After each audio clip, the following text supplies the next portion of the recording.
ಎಲ್ರಿಗೂ ನಮಸ್ಕಾರ. ಕನ್ನಡ ಹಾರರ್ ಸ್ಟೋರ್ಸ್ಗೆ ನಿಮ್ಮೆಲ್ರಿಗೂ ಸ್ವಾಗತ. ಇವತ್ತು ಭಯ ಸೆಕೆಂಡ್ ಎಪಿಸೋಡಲ್ಲಿ ಇನ್ನೇನಾಗುತ್ತೆ ಅಂತ ನೋಡೋಣ. ಸೆಕೆಂಡ್ ಎಪಿಸೋಡಲ್ಲಿ ಸ್ಟಾರ್ಟ್ ಆಗ್ತಿದ್ದಂಗೆ ಪ್ರೆಸೆಂಟ್ ಡೇ ಅಂದರೆ ಮಾರ್ಚ್ 2025 ಮುಂಬೈಯಲ್ಲಿ ಐರಿನ್ ಅನ್ನೋವಂಥ ಒಂದು ಜರ್ನಲಿಸ್ಟ್ನ ತೋರಿಸ್ತಾರೆ. Yes, Irene Venkat, journalist and author. ಇವರು ಇವಾಗ ಗೌರವ್ ತಿವಾರಿ ಅವ್ರ ಬಗ್ಗೆ ಒಂದು ಬುಕ್ ಬರೀತಾ ಇರ್ತಾರೆ. ಸೊ ಪ್ರೆಸೆಂಟ್ ಡೇ 2025 ಅಂದರೆ ನಿಮ್ಗೆ ಅರ್ಥ ಆಗಿರುತ್ತೆ, ಈಗ ಆಲ್ರೆಡಿ ಗೌರವ್ ತಿವಾರಿ ಅವ್ರು ನಮ್ಮ ಜೊತೆ ಇಲ್ಲ. ಸೊ ಅವರು IPS ಟೀಮ್ನ ಹೇಗೋ ಮಾಡಿ ಕನೆಕ್ಟ್ ಮಾಡಿ ಅವ್ರ ಟೀಮ್ ಹತ್ರ ಹೋಗ್ತಾರೆ. ಅವ್ರ ಟೀಮ್ ಜೊತೆ ಮಾತಾಡುವಾಗ ಮೇಘಾಗೆ ಇವ್ರ ಜೊತೆ ಮಾತಾಡೋದು ಸ್ವಲ್ಪನೂ ಇಷ್ಟ ಇರೋದಿಲ್ಲ. ಯಾಕೆಂದರೆ ಈ ಹಿಂದೆ ಗೌರವ್ ತಿವಾರಿ ಅವ್ರ ಬಗ್ಗೆ ತುಂಬ ಕೆಟ್ಟದಾಗಿ ಬರೆದಿರ್ತಾರೆ. ಇನ್ಫ್ಯಾಕ್ಟ್ ಇವ್ರು ಸುಳ್ಳು ಹೇಳ್ತಾ ಇದ್ದಾರೆ, ಗೋಸ್ಟ್ ಅನ್ನೋದು ಎಕ್ಸಿಸ್ಟೆನ್ಸೇ ಇಲ್ಲ, ಹಾಗೆ ಹೀಗೆ ಅಂತ ಅವರು ಬರೆದಿರ್ತಾರೆ. ಸೊ ಹಾಗಾಗಿ ಮೇಘ ಅವ್ರಿಗೆ ಇಲ್ಲಿ ತುಂಬ ಕೋಪ ಬಂದಿರುತ್ತೆ. ಬಟ್ ಐರಿನ್ ಆಗೋ ಈಗೋ ಮಾಡಿ ಸಂಹೌ ಈ ಬುಕ್ಕನ್ನು ನಾನು ಬರಿತಾ ಇದ್ದೀನಿ, ಸೊ ನೀವು ನಿಮ್ಮ ಕತೆ ಹೇಳಲಿಲ್ಲ ಅಂದರೆ ಗೌರವ್ ತಿವಾರಿ ಅವ್ರನ್ನ ಹತ್ರದಿಂದ ನೋಡಿ ತಿಳ್ಕೊಂಡಿರೋದಾದರೂ ಯಾರು, ಸೊ ಹಾಗಾಗಿ ನೀವು ಈ ಕತೆನ ಹೇಳಲೇಬೇಕು ಅಂತ ಹೇಳ್ತಾರೆ. ಗೌರವ್ ತಿವಾರಿ ಅವರು ನಿಮ್ಮ ಪ್ರಕಾರ ಹೇಗೆ ಸತ್ತಿರ್ಬೋದು ಅಂತ ಇಲ್ಲಿ ಎಲ್ಲರನ್ನು ಕ್ವಶನ್ ಮಾಡ್ತಾರೆ. ಆಗ ಮೇಘ ಅವರು, ಗೌರವ್ ತಿವಾರಿ ಅವರು ಸತ್ತಿದ್ದು ಹೇಗೆ ಅಂತ ನೀವು ತಿಳ್ಕೊಬೇಕು ಅಂದರೆ ಮೊದಲು ನೀವು ಗೌರವ್ ತಿವಾರಿ ಅವ್ರ ಬಗ್ಗೆ ತಿಳ್ಕೊಬೇಕು ಅಂತ ಹೇಳಿ ಅವರು ಕತೆನ ಸ್ಟಾರ್ಟ್ ಮಾಡ್ತಾರೆ. ನಾವು ಫಸ್ಟ್ ಎಪಿಸೋಡಲ್ಲಿ ನೋಡಿದ್ವಿ, ಅದಿತಿ ಮತ್ತು ವಿಕ್ರಮ್ ಅವ್ರ ವಿಲ್ಲಾಗೆ ಹೋದಾಗ ಅಲ್ಲಿ ಆ ಗೋಸ್ಟ್ ಹಾಂಟ್ ಮಾಡ್ತಾ ಇರಬೇಕಾದ್ರೆ ಗೌರವ್ ತಿವಾರಿ ಅವರು ವಿಂಡೋ ಓಪನ್ ಮಾಡಿದ ತಕ್ಷಣವೇ ಯಾವುದೋ ಒಂದು ಎಂಟಿಟಿ ಅವ್ರನ್ನ ಆಚೆಯಿಂದ ಎಳ್ಕೊಂಬಿಡುತ್ತೆ. ಸೊ ಅಲ್ಲಿಂದ ಕಂಟಿನ್ಯೂಷನ್ ಸೀನ್ನ ನಾವಿಲ್ಲಿ ನೋಡ್ತೀವಿ. ಗೌರವ್ ತಿವಾರಿ ಅವರು ನೀವು ಇಲ್ಲಿ ಸ್ಕ್ರೀನ್ ಮೇಲೆ ನೋಡ್ತಾ ಇರ್ಬೋದು, ಈ ಥರ ಬಿದ್ದಿರ್ತಾರೆ. ಸೊ ಇಮಿಡಿಯೇಟಾಗೆ ರಾಜ್ ಅಂದರೆ ಆ ಫೋಟೋಗ್ರಾಫರ್ ಏನಿರ್ತಾರೆ ಅವರೆಲ್ಲರೂ ಬಂದು ಗೌರವ್ ತಿವಾರಿ ಅವ್ರನ್ನ ಎಳ್ಕೊಂಡು ರೂಮ್ ಒಳಗಡೆ ಹೋಗ್ತಾರೆ. ಬಟ್ ಆ ಹೌಸ್ ಓನರ್ ಇದನ್ನೆಲ್ಲ ನಂಬಕ್ಕೆ ರೆಡಿನೇ ಇರೋದಿಲ್ಲ. ಇಲ್ಲ, ಇವರೆಲ್ಲ ಸುಳ್ಳು ಹೇಳ್ತಾ ಇದ್ದಾರೆ ಅಂತಲೇ ಹೇಳ್ತಾ ಇರ್ತಾರೆ.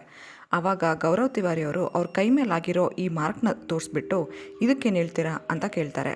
ದಟ್ ಮೀನ್ಸ್ ಅಲ್ಲಿರ್ತಕ್ಕಂಥ ಎಂಟಿಟಿ ಏನು ನಾವು ಅವಿಕ್ ಅಂತ ಕರಿತೀವಿ, ಈ 2 ವರ್ಷದ ಹಿಂದೆ ಇದ್ದಂತಹ ಒಬ್ಬ ವ್ಯಕ್ತಿ, ಆ ವ್ಯಕ್ತಿ ಇಲ್ಲಿ ಯಾರಿಗೂ ಹಾರ್ಮ್ ಮಾಡೋಕ್ಕೆ ಇಷ್ಟಪಡ್ತಾ ಇಲ್ಲ, ಬಟ್ ಇದೊಂದು ಜಸ್ಟ್ ವಾರ್ನಿಂಗ್ ಕೊಡಬೇಕು ಅಂತ ಈ ರೀತಿ ಮಾಡಿರುತ್ತೆ. ಇನ್ನು ನೆಕ್ಸ್ಟ್ ಸೀನಲ್ಲಿ ನಾವೆಲ್ಲಿ ಗೌರವ್ ತಿವಾರಿ ಅವರು ಅವ್ರ ತಾಯಿ ಜೊತೆ ಮಾತಾಡ್ತಾ ಇರೋದನ್ನು ನೋಡ್ಬೋದು. ಅವ್ರ ಅಪ್ಪ ಅಮ್ಮಂಗೆ ಈ ಕೆಲಸ ಸ್ವಲ್ಪನೂ ಇಷ್ಟ ಇರೋದಿಲ್ಲ. ನಮಗೂ ಗೊತ್ತಲ್ವಾ, ಈಗ ನಾವು ಏನಾದರೂ ಗೋಸ್ಟ್ ಹಂಟಿಂಗ್ ಹೋಗ್ತೀವಿ ಅಂದರೆ ನಮ್ಮ ಅಪ್ಪ ಅಮ್ಮ ಒಪ್ಕೋತಾರ. ಅದೇ ರೀತಿಯೇ ಇಲ್ಲಿ ಗೌರವ್ ತಿವಾರಿ ಅವ್ರ ಅಮ್ಮಂಗೂ ಸ್ವಲ್ಪನೂ ಇಷ್ಟ ಇರೋದಿಲ್ಲ. ಗೌರವ್ ತಿವಾರಿ ಅವರು ಏನೇನೋ ಹೇಳಿ ಅವ್ರನ್ನ ಕನ್ವಿನ್ಸ್ ಮಾಡೋಕ್ಕೆ ಟ್ರೈ ಮಾಡ್ತಾರೆ. ಲೈಕ್ ಈ ಹಿಂದೆ ಈ ಸ್ಪಿರಿಟ್ಸ್ಗಳು ಕೂಡ ಮನುಷ್ಯರಾಗಿದ್ದರು ಅಲ್ವಾ, ಅವರು ನಮ್ಮ ಥರನೇ ಇದ್ದರು ಅಲ್ವಾ, ಸೊ ನಾವು ಯಾಕೆ ಅವ್ರಿಗೆ ಎದುರ್ಕೋಬೇಕು ಅಂತ ಹೇಳ್ತಾರೆ. ಆವಾಗ ಅವ್ರ ಅಮ್ಮ ಹೇಳ್ತಾರೆ, ಎಲ್ಲ ಮನುಷ್ಯರು ಒಳ್ಳೆಯವರಲ್ಲ, ಅದೇ ರೀತಿ ಎಲ್ಲ ಆತ್ಮಗಳು ಕೂಡ ಒಳ್ಳೆಯದಲ್ಲ, ಎಲ್ಲ ಆತ್ಮನೂ ಕಾಟ ಕೊಡಲ್ಲ ಅಂತ ಹೇಳೋಕ್ಕಾಗಲ್ಲ, ಸೊ ಹಾಗಾಗಿ ನೀನು ಹುಷಾರಾಗಿರು ಅಂತ ಹೇಳ್ತಾರೆ. ಇನ್ನು ಮೇಘ ಅವ್ರಿಗೆ ಇಲ್ಲೊಂದು ಸಡನ್ನಾಗಿ ಕಾಲ್ ಬರುತ್ತೆ. ಆ ಕಾಲ್ ಬಂದಿದ್ದ ಕೂಡಲೇ complete IPS team, Indian paranormal society team ಎಲ್ಲರೂ ಕೂಡ ದಿಶಾ ಮತ್ತು ವಿಕ್ರಮ್ ಅವ್ರ ವಿಲ್ಲಾಗಿ ಬರ್ತಾರೆ. ಇಲ್ಲಿ ನಾವು ಬ್ರೂನೋ ಕಂಪ್ಲೀಟ್ಲಿ ವೀಕ್ ಆಗಿರೋದನ್ನು ನೋಡ್ಬೋದು. ಅಂದರೆ ಆ ಒಂದು ಸ್ಪಿರಿಟ್ ಬ್ರೂನೋಗೆ ತುಂಬಾ ಹರ್ಟ್ ಮಾಡ್ತಾ ಇರುತ್ತೆ. ಸೊ ಇದನ್ನು ನೋಡಿ ಅಲ್ಲಿ ಎಲ್ಲರೂ ಕೂಡ ಬೇಜಾರು ಮಾಡ್ಕೊತಾರೆ. ಆವಾಗ ಗೌರವ್ ತಿವಾರಿ ಅವರು let go of this Bruno, ಅಂದರೆ ಬ್ರೂನೋನ ಬಿಟ್ಬಿಡು, ಅದೊಂದು ಮೂಕ ಪ್ರಾಣಿ, ನೀನು ಅದಕ್ಕೆ ಇಷ್ಟೆಲ್ಲ ಹಿಂಸೆ ಕೊಡಬೇಡ ಅಂತ ಹೇಳ್ತಾರೆ. ಅದೇ ಟೈಮಲ್ಲಿ ದಿಶಾ ಅವ್ರ ಫೋನ್ಗೆ ಒಂದು ಕಾಲ್ ಬರುತ್ತೆ. ಆ ಫೋನ್ ಎಷ್ಟು ಹೀಟ್ ಆಗಿರುತ್ತೆ ಅಂದರೆ ಕೈಯಲ್ಲಿ ಮುಟ್ಟಕ್ಕೆ ಕೂಡ ಆಗ್ತಾರಲ್ಲ. ಸೊ ಗೌರವ್ ತಿವಾರಿ ಅವರು ಆ ಫೋನನ್ನು ಒಂದು ಹ್ಯಾಂಡ್ ಕರ್ಶಿಫ್ ಮೂಲಕ ತೊಗೊಂಡು ರಿಸೀವ್ ಮಾಡ್ತಾರೆ. ಆ ಕಡೆ ಏನು ಮಾತಾಡ್ತಾರೆ ಅಂತ ನಮ್ಗೆ ಇವಾಗ ತೋರಿಸಲ್ಲ, ಆಮೇಲೆ ತೋರಿಸ್ತಾರೆ. ಇನ್ನು ವಿಕ್ರಮ್ ಇಮಿಡಿಯೇಟಾಗಿ ವೆಟರ್ನರಿ ಹಾಸ್ಪಿಟಲ್ಗೆ ಬ್ರೂನೋನ ಅಂದರೆ ಆ ನಾಯಿನ ಕರ್ಕೊಂಡೋಗುತ್ತೆ. ಅದರ ನೆಕ್ಸ್ಟ್ ಮಾರ್ನಿಂಗ್ ಇಲ್ಲಿ ನಾವು ದಿಶಾ ಅಡುಗೆ ಮಾಡ್ತಾ ಇರೋದನ್ನು ನೋಡ್ಬೋದು. ಮೀನ್ ವೈಲ್ ದಿಶಾ ಯಾರ ಜೊತೆನೂ ಫೋನಲ್ಲಿ ಮಾತಾಡ್ತಾ ಇರ್ತಾರೆ. ನೀನು ಇಲ್ಲಿ ಆಗ್ತಾ ಇರೋದೆಲ್ಲ ನಂಬೋಕೆ ಆಗೋದಿಲ್ಲ, ಬ್ರೂನೋಗೆ ಏನಾಯಿತು ಗೊತ್ತಾ, ಹಾಗೆ ಹೀಗೆ ಅಂತ ಆ ಥರ ಫೋನಲ್ಲಿ ಮಾತಾಡ್ತಾ ಇರಬೇಕಾದ್ರೆ ಆಲ್ ಆಫ್ ಅ ಸಡನ್ ಅಲ್ಲಿರೋ ಎಲ್ಲ ಮಷೀನ್ಸ್ ಆನ್ ಆಗುತ್ತೆ. ಗ್ಯಾಸ್ ಸ್ಟವ್ ಕಂಪ್ಲೀಟ್ಲಿ ಆನ್ ಆಗಿಬಿಡುತ್ತೆ. ಇದೆಲ್ಲ ಏನಾಗ್ತದೆ ಅಂತ ದಿಶಾಗೆ ಗೊತ್ತಾಗಲ್ಲ, ಕನ್ಫ್ಯೂಸ್ ಆಗಿ ಜೋರಾಗಿ ಕಿರ್ಚ್ಬಿಡ್ತಾರೆ. ಇನ್ನು ಫ್ರಿಡ್ಜಿಂದ ಈ ಥರ ಯಾವುದೋ ಒಂದು ಕೈ ಆಚೆ ಬರ್ತಾ ಇರೋ ಥರ, ಅಂದರೆ ಒಂದು ಸ್ಪಿರಿಟ್ ಆಚೆ ಬರ್ತಾ ಇರೋ ಥರ ನಮಗೆ ತೋರಿಸ್ತಾರೆ. ಇನ್ಫ್ಯಾಕ್ಟ್ ಇದನ್ನು ನೋಡಿ ದಿಶಾ ಸಿಕ್ಕಾಪಟ್ಟೆ ಎದುರ್ಕೋತಾರೆ. ಆವಾಗ ದಿಶಾ ಮುಖದ ಮುಂದೆ ಈ ಥರ ಒಂದು ಸ್ಪಿರಿಟ್ ಬಂದು ಏನೋ ಕಿವಿಲಿ ಹೇಳಿಬಿಟ್ಟು ಹೊರಟೋಗ್ಬಿಡುತ್ತೆ. ಈ ಇನ್ಸಿಡೆಂಟ್ ಆಗಿದ ತಕ್ಷಣವೇ ದಿಶಾ ಗೌರವ್ ತಿವಾರಿ ಅವ್ರಿಗೆ ಕಾಲ್ ಮಾಡಿ ಕರ್ಸ್ಕೊತಾರೆ. ಆವಾಗ ಗೌರವ್ ತಿವಾರಿ ಅವರು ಈ 2 ವರ್ಷದ ಹಿಂದೆ ಆಗಿರೋಂಥ ಒಂದು ಇನ್ಸಿಡೆಂಟು, ಯಾವುದು ಅವಿಕ್ ಅವರು ಸುಸೈಡ್ ಮಾಡ್ಕೊಂಡಿರ್ತಾರೆ. ಯಾಕೆ ಮಾಡ್ಕೊಂಡಿರ್ತಾರೆ ಅಂತಂದರೆ, ಅವ್ರಿಗೆ ಒಬ್ಬರು ಗರ್ಲ್ ಫ್ರೆಂಡ್ ಇರ್ತಾರೆ. ಆದರೆ ಆ ಗರ್ಲ್ ಫ್ರೆಂಡ್ ಅವಿಕ್ ಅವ್ರಿಗೆ ಗೊತ್ತಿಲ್ಲದೆ ಇರೋ ಥರ ಅವಿಕ್ ಅವರ ಬೆಸ್ಟ್ ಫ್ರೆಂಡ್ ಜೊತೆ ಒಂದು ಅಕ್ರಮ ಸಂಬಂಧನ ಇಟ್ಕೊಂಡಿರ್ತಾರೆ. ಅದನ್ನು ಗೊತ್ತಾಗಿದ್ದ ಅವಿಕ್ ಸಿಕ್ಕಾಪಟ್ಟೆ ಬೇಜಾರು ಮಾಡಿಕೊಂಡು ಡಿಪ್ರೆಷನ್ಗೆ ಹೋಗಿ ಸುಸೈಡ್ ಮಾಡ್ಕೊಂಬಿಟ್ಟಿರ್ತಾರೆ. ಇನ್ನು ಅದೇ 2 ವರ್ಷದ ಹಿಂದೆ ಈ ಇನ್ಸಿಡೆಂಟ್ ಆಗಿದ ಸ್ವಲ್ಪ ದಿನಕ್ಕೇ ದಿಶಾ ಮತ್ತು ವಿಕ್ರಮ್ ಕೂಡ ಅದೇ ವಿಲಾಗ್ ಬಂದಿರ್ತಾರೆ. ಆದರೆ ಈ 2 ವರ್ಷ ಯಾವುದೇ ರೀತಿ ಸಮಸ್ಯೆ ಇರೋದಿಲ್ಲ. ಈ ಸಮಸ್ಯೆ ಎಲ್ಲ ಸ್ಟಾರ್ಟ್ ಆಗೋಕ್ಕೆ ಏನೋ ಒಂದು ರೀಸನ್ ಇರಬೇಕಲ್ವಾ ಅಂತ ಕೇಳ್ತಾರೆ. ಅದಕ್ಕೆ ದಿಶಾ ಫಸ್ಟ್ ಏನೂ ಆನ್ಸರ್ ಮಾಡಲ್ಲ. ಆವಾಗ ಗೌರವ್ ತಿವಾರಿ ಅವ್ರು ಕೇಳ್ತಾರೆ, ನೆನ್ನೆ ನೈಟ್ ಒಂದು ಕಾಲ್ ಬಂದಿತ್ತಲ್ವಾ, ಆ ಕಾಲ್ ಯಾರ್ದು ಅಂತ. ಅದು ನನ್ನ ಕಸಿನ್ದು, ಹಾಗೆ ಹೀಗೆ ಅಂತ ದಿಶಾ ಮ್ಯಾನೇಜ್ ಮಾಡೋಕ್ಕೆ ಹೋಗ್ತಾರೆ. ಬಟ್ ಅವಾಗ ನಮಗೆ ಮತ್ತೆ ಆ ಕಾಲಲ್ಲಿ ಯಾರು ಏನು ಮಾತಾಡಿದ್ರು ಅಂತ ತೋರಿಸ್ತಾರೆ. ಆ ಕಾಲ್ ಪಿಕ್ ಮಾಡಿದ ತಕ್ಷಣವೇ ದಿಶಾ, ನಾವು ನಾಳೆ ಮೀಟ್ ಮಾಡ್ತಾ ಇದ್ದೀವಲ್ವಾ ಅಂತ ಯಾರೋ ಒಬ್ಬ ಹುಡುಗ ಮಾತಾಡೋದು ನಮಗಲ್ಲಿ ಗೊತ್ತಾಗುತ್ತೆ. ಸೊ ಆವಾಗ ಇಲ್ಲಿ ಗೌರವ್ ತಿವಾರಿ ಅವ್ರು ಹೇಳ್ತಾ ಹೋಗ್ತಾರೆ, ಅವ್ರು ಯಾರು ಏನು ಹೇಳು ದಿಶಾ ಅಂತ. ನಾವು ಫಸ್ಟ್ ಎಪಿಸೋಡಲ್ಲಿ ಕೂಡ ದಿಶಾನ ತೋರಿಸಿದಾಗ ಅವ್ರು ಯಾರ ಜೊತೆನೋ ಕಾಲಲ್ಲಿ ಮಾತಾಡ್ತಾ ಇರ್ತಾರೆ.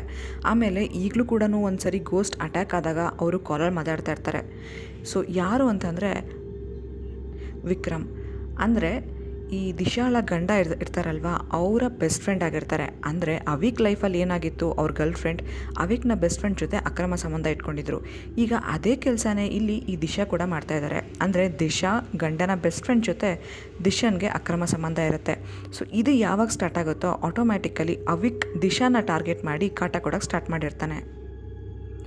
ಇದನ್ನು ದಿಶಾ ಹೇಳ್ತಿದ್ದಾಗೇ ಗೌರವ್ ತಿವಾರಿ ಅವ್ರಿಗೆ ಅಲ್ಲಿ ಆನ್ಸರ್ ಸಿಗುತ್ತೆ. ಆಮೇಲೆ ಇದನ್ನೆಲ್ಲ ಇಲ್ಲಿಗೆ ನಿಲ್ಲಿಸ್ಬಿಡು, ಬರೀ ಬ್ರೂನೋಗೋಸ್ಕರ ಅಲ್ಲ, ನಿಮ್ಮಿಬ್ಬರು ಜೀವನಕ್ಕೆ ಕೇಳ್ತಾ ಇದ್ದೀನಿ ಅಂತ ಪಾಠ ಹೇಳಿ ಅಲ್ಲಿಂದ ಹೊರಡ್ತಾರೆ. ಅಷ್ಟರಲ್ಲೇ ವೆಟರ್ನರಿ ಹಾಸ್ಪಿಟಲಿಂದ ವಿಕ್ರಮ್ ಬ್ರೂನೋನ ಕರ್ಕೊಂಡು ಬರ್ತಾರೆ. ಬ್ರೂನೋ ಇವಾಗ ಖುಷಿಯಾಗಿರ್ತಾರೆ. ಆ್ಯಂಡ್ ಇದನ್ನೆಲ್ಲ ಬಿಟ್ಬಿಟ್ಟು ದಿಶಾ ಕೂಡ ವಿಕ್ರಮ್ನ ಅಕ್ಸೆಪ್ಟ್ ಮಾಡಿ ನೀಟಾಗಿ ಖುಷಿಯಾಗಿ ಆರಾಮಾಗಿರ್ತಾರೆ. ಸೊ ಈ ದಿಶಾ ಮತ್ತು ವಿಕ್ರಮ್ ಕೇಸ್ನ ಇಷ್ಟೊತ್ತು IPS ಟೀಮ್ ಕೂತ್ಕೊಂಡು ಐರಿನ್ ಅವ್ರಿಗೆ ಹೇಳ್ತಾ ಇದ್ರಲ್ವಾ, ಈಗ ಐರಿನ್ ಅವರು ಬದಲಿಗೆ ಕ್ವಶನ್ ಕೇಳ್ತಾರೆ. ಲೈಕ್ ಆ್ಯಕ್ಚುಲಿ ಗೌರವ್ ತಿವಾರಿ ಅವರು ಲಾಸ್ಟ್ ಮೂಮೆಂಟಲ್ಲಿ ಒಬ್ಬರು ಸೈಕಿಯಾಟ್ರಿಸ್ಟ್ನ ಮೀಟ್ ಆಗ್ತಾ ಇರ್ತಾರಲ್ವ, ಯಾಕೆ ಅವ್ರೇನಾದರೂ ಮಾನಸಿಕವಾಗಿ ಕುಗ್ಗಿದ್ರಾ ಅಂತ.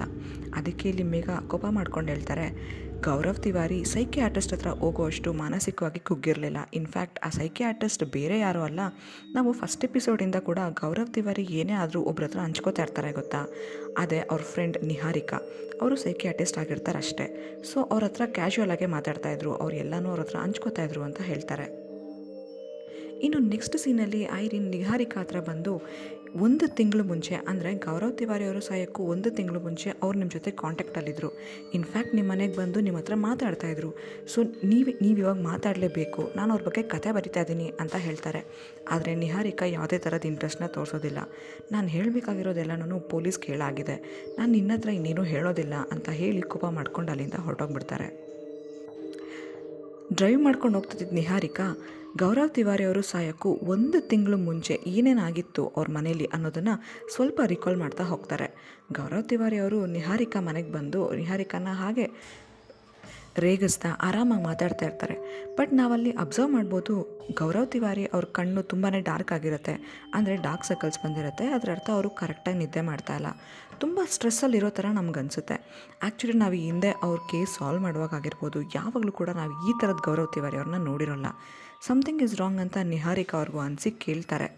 ಆವಾಗ ಗೌರವ್ ತಿವಾರಿ ಅವರು ಇಲ್ಲ, ನಾರ್ಮಲಾಗಿಲ್ಲ, ಸಮಥಿಂಗ್ ಈಸ್ ರಾಂಗ್ ಅಂತ ಕನ್ಫೆಸ್ ಮಾಡ್ತಾರೆ. ಬಟ್ ಆ್ಯಕ್ಚುಲಿ ಏನಾಗ್ತದೆ ಅಂತ ನಿಹಾರಿಕಾ ಹತ್ರನೂ ಹೇಳಲ್ಲ.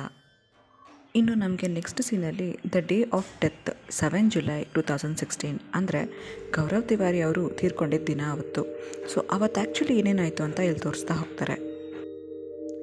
ಗೌರವ್ ತಿವಾರಿ ಅವರು ಮುಂಬೈಗೆ ಹೊರಡೋದಕ್ಕೆ ಎಲ್ಲನೂ ಪ್ಯಾಕ್ ಮಾಡ್ಕೊತಾ ಇರ್ತಾರೆ. ಆವಾಗ ಸಡನ್ನಾಗಿ ಯಾರೋ ಹಿಂದೆಯಿಂದ ಬಂದು ಕೈ ಇಡ್ತಾರೆ. ನಿಜವಾಗ್ಲೂ ಆ ಸೀನ್ ಸ್ವಲ್ಪ ಭಯಾನಕವಾಗಿದೆ. ಆದರೆ ತಿರುಗಿ ನೋಡಿದ್ರೆ ಅದು ಅವ್ರ ಅಮ್ಮನೇ ಆಗಿರ್ತಾರೆ. ಅವ್ರ ಅಮ್ಮನೂ ಗಾಬರಿ ಆಗಿದ್ದನ್ನು ನೋಡಿಬಿಟ್ಟು, ಏನಕ್ಕೆ ಇಷ್ಟು ಹೆದರ್ಕೋತಾ ಇದೆಯಾ, ನೀನು ಸ್ನಾನ ಮಾಡ್ಕೊಂಡು ಬಾ, ನಾನು ನಿನ್ನ ಫೇವ್ರೇಟ್ ಪರಾಟ ಮಾಡಿಕೊಡ್ತೀನಿ ಅಂತ ಹೇಳಿಬಿಟ್ಟು ಅಲ್ಲಿಂದ ಹೋಗ್ತಾರೆ. ಇನ್ನು ಗೌರವ್ ತಿವಾರಿ ಅವರು ಸ್ನಾನ ಮಾಡ್ಕೊಳ್ಳೋಕ್ಕೆ ಅಂತ ಟವಲ್ ತೊಗೊಂಡು ಹೋಗುವಾಗ ಲಿಟ್ರಲಿ ನಾವು ಗೌರವ್ ತಿವಾರಿ ಅವ್ರ ಮುಖದಲ್ಲಿ ಆ ಭಯ ಅನ್ನೋದನ್ನು ನೋಡ್ಬೋದು. ಆ ರೂಮಲ್ಲಿ ಬೇರೆ ಯಾರೋ ಇದ್ದಾರೆ ಅನ್ನೋದು ನಮಗೂ ಕೂಡ ಅಲ್ಲಿ ಸೆನ್ಸ್ ಆಗುತ್ತೆ. ಇನ್ನು ಗೌರವ್ ತಿವಾರಿ ಅವರು ಆ ವಾಶ್ರೂಮ್ ಒಳಗಡೆ ಹೋಗಿ ಬಾಗ್ಲನ್ನು ಹಾಕೋತಾರೆ. ಇದಾಗಿ ಎಷ್ಟೊತ್ತಾದರೂ ಕೂಡ ಗೌರವ್ ತಿವಾರಿ ಅವರು ವಾಶ್ರೂಮಿಂದ ಆಚೆ ಬಂದಿರೋದಿಲ್ಲ. ಸ್ವಲ್ಪ ಹೊತ್ತಾದಮೇಲೆ ಅವ್ರ ಅಮ್ಮ ಅಬ್ಸರ್ವ್ ಮಾಡ್ತಾರೆ, ಬಾತ್ರೂಮ್ ಒಳಗಡೆಯಿಂದ ನೀರೆಲ್ಲ ಆಚೆಗಡೆ ಬರ್ತಾ ಇರುತ್ತೆ. ಇನ್ಫ್ಯಾಕ್ಟ್ ನೀರೆಲ್ಲ ತುಂಬೋಗಿ ಆಚೆಗಡೆ ಬರ್ತಾ ಇರುತ್ತೆ. ಅವರಮ್ಮ ತುಂಬ ಕಷ್ಟಪಟ್ಟು ಬಾಗಿಲನ್ನ ತೆಗೆದು ಒಳಗಡೆ ಬಂದರೆ ಅವ್ರು ನೋಡಿದ್ದು ಗೌರವ್ ತಿವಾರಿ ಅವ್ರನ್ನ ಈ ಸ್ಥಿತಿಲಿ. ಇನ್ನು ನಮಗಿಲ್ಲಿ ಐರನ್ ಅದೇ ನ್ಯೂಸ್ಗಳ ಬಗ್ಗೆ ನೋಡ್ತಾ ಇರೋದನ್ನು ಇಲ್ಲಿ ನೋಡ್ಬೋದು. ಸೊ ಫೈನಲಿ ಈ ಎಪಿಸೋಡ್ನ ಯಾವ ಥರ ಏನು ಮಾಡಿದ್ದಾರೆ ಅಂದರೆ, ಗೌರವ್ ತಿವಾರಿ ಅವರು ಪ್ರತಿಯೊಂದು ಗೋಸ್ಟ್ ಹಂಟಿಂಗ್ ಹೋಗುವಾಗಲೂ ಕೂಡ ಅವರಲ್ಲಿ K2 ಮೀಟರಲ್ಲಿ ಸ್ವಲ್ಪ ರಿಫ್ಲೆಕ್ಷನ್ ತೋರಿಸಿದ ತಕ್ಷಣವೇ ಅವ್ರದ್ದೊಂದು ಫೇಮಸ್ ಡೈಲಾಗ್ ಇದೆ. ಅದು, ನಾನು ಗೌರವ್ ತಿವಾರಿ, ಇಲ್ಲಿ ಯಾರಾದರೂ ಇದ್ದೀರಾ ನನ್ನ ಜೊತೆ ಮಾತಾಡೋಕ್ಕೆ ಅಂತ ಕೇಳೋದು. ಸೊ ಆ ಸೀನ್ನ ತೋರಿಸಿ ಇಲ್ಲಿ ನಾವು ಎಪಿಸೋಡ್ 2ನ ಎಂಡ್ ಮಾಡಿದ್ದಾರೆ. ಉಳಿದಿದ್ದ ಎಪಿಸೋಡ್ಸ್ನ ನಾನು ಡೈಲಿ ಒಂದೊಂದು ಅಪ್ಲೋಡ್ ಮಾಡ್ತಾ ಇರ್ತೀನಿ ಕೂಡ. ನಿಮ್ಮ ಸಪೋರ್ಟೇ ನಮ್ಮ ಮೋಟಿವೇಶನ್. ದಯವಿಟ್ಟು ಈ ವಿಡಿಯೋನ ಇಲ್ಲಿವರೆಗೂ ನೋಡಿದ್ದೀರಾ ಅಂದರೆ ಖಂಡಿತವಾಗ್ಲೂ ಲೈಕ್ ಮಾಡಿ, ಸಬ್ಸ್ಕ್ರೈಬ್ ಮಾಡ್ಕೊಳ್ಳೋದನ್ನು ಮರಿಬೇಡಿ. ಇನ್ನು ನಿಮಗೆ ಯಾವುದಾದ್ರೂ ಮೂವಿ ಅಥವಾ ಯಾವುದಾದ್ರೂ ಸೀರೀಸ್ನ ಎಕ್ಸ್ಪ್ಲೈನ್ ಮಾಡಬೇಕು ಅಂತಿದ್ರೆ ದಯವಿಟ್ಟು ಕಮೆಂಟ್ ಬಾಕ್ಸಲ್ಲಿ ಕಮೆಂಟ್ ಮಾಡಿ. ನಾನು ಖಂಡಿತ ಅದನ್ನು ನೋಡಿ ನಿಮಗೆ ಇನ್ ಡೀಟೇಲಾಗಿ ಎಕ್ಸ್ಪ್ಲೈನ್ ಮಾಡ್ತೀನಿ. Thank you for watching my video.